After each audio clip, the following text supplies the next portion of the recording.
At least আমাকে নিয়ে বলছে, ভিন্ন ধরনের গল্প সাজাচ্ছে, মিথ্যা কথা বলছে, দ্যাটস এ ডিফারেন্ট পার্ট।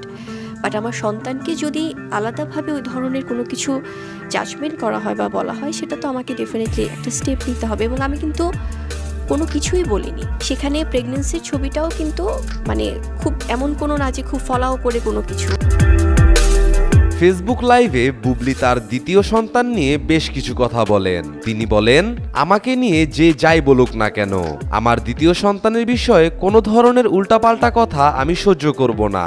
এ বিষয়ে শাকিব খানকে প্রশ্ন করা হলে শাকিব জানায়, এই বিষয়টি খুব দ্রুতই সবার সামনে পানির মতো পরিষ্কার হয়ে যাবে। এটা আসলে কয়েকদিন পরে বিষয়টা খোলাসা হয়ে যাবে সবার সামনে, কিন্তু তখন বিষয়টা একদম মানে ক্রিস্টাল ক্লিয়ার হয়ে যাবে, একদম পুরোটা ক্রিস্টাল ক্লিয়ার, একদম পুরো পরিষ্কার পানির মতোই, একদম স্বচ্ছ পানির মতোই কিন্তু দেখবে সবাই যে বিষয়টা কি হয়েছে, বিষয়টা কি হয়েছিল এবং বিষয়টা। পরবর্তীতে এক সাংবাদিক বুবলিকে সরাসরি প্রশ্ন করেন, গুঞ্জন অনুযায়ী আপনার দ্বিতীয় সন্তানের বাবা কে, শাকিব নাকি বাপ্পারাজ নাকি অন্য কেউ?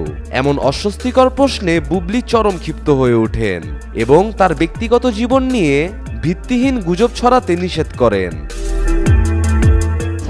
তো আমি আপনাদের কাছে হাম্বল রিকোয়েস্ট করব, বিনীত অনুরোধ করব যে সব কিছু না জেনে আসলে কোনো প্রকার কোনো ভুল ব্যাখ্যা দিয়ে নিউজ করবেন না প্লিজ। কারণ এটি খুব সেন্সিটিভ একটা ইস্যু এবং এটি খুব ইমোশনাল একটা ইস্যু। সো সব কিছুর পেছনে অবশ্যই ব্যাখ্যা আছে, সব কিছু অবশ্যই সুন্দর শালীনভাবেই হয়েছে, বা আমি যেটা আপনাদেরকে ক্লিয়ার করব কয়েকদিনের মধ্যেই। বুবলির এই কথা শুনে সাংবাদিকরা সরাসরি শাকিবের কাছে ছুটে যায়। তারা শাকিব খানকে বারবার বুবলির দ্বিতীয় সন্তান নিয়ে বিরক্ত করতে থাকে। সাংবাদিকদের উপর অতিষ্ঠ হয়ে শাকিব বলেন, বাঙালিদের মাথায় আসলে সমস্যা আছে, মানুষের ব্যক্তিগত জীবন নিয়ে তারা পড়ে থাকে।